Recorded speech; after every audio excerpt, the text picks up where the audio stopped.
الوقت هذا اغلب الناس نايمه، فقررت ان انا انزل اوزع توزيعات العيد في هذا الوقت، اشوف مين صاحي. كرتون في له 5 ريال، وكرتون في له 10 ريال، كرتون في له 100 ريال، ال100 حتكون في كرتون واحد. يعني مين سعيد الحظ يا ترى؟ طبعا الوقت هذا بعد المغرب، اول يوم العيد، الكل نايم، واي طفل حلاقيه صاحي بعطيه اياها. اول شخص نقابله، السلام عليكم، تعال تعال تعال، كل عام وانت بخير. وانت بخير. كيف حالك؟ والله تمام الحمد لله. دخل يدك هنا وتاخذ عيديتك، بسم الله.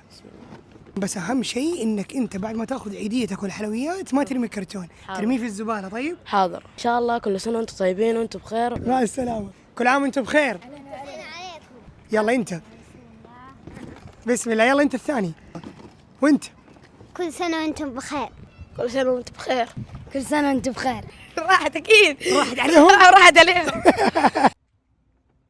ايوه، مع السلامه. الله سلامة. خذ وخذ احلى عيديه بسرعه. تتابعني؟ ايوه كذا تابعت. حتى انتم اللي صاحيين الان ومتابعيني فقط اكتب تم، وحسوي سحب في البرنامج الاصفر، الرابط فوق في البايو. السلام عليكم.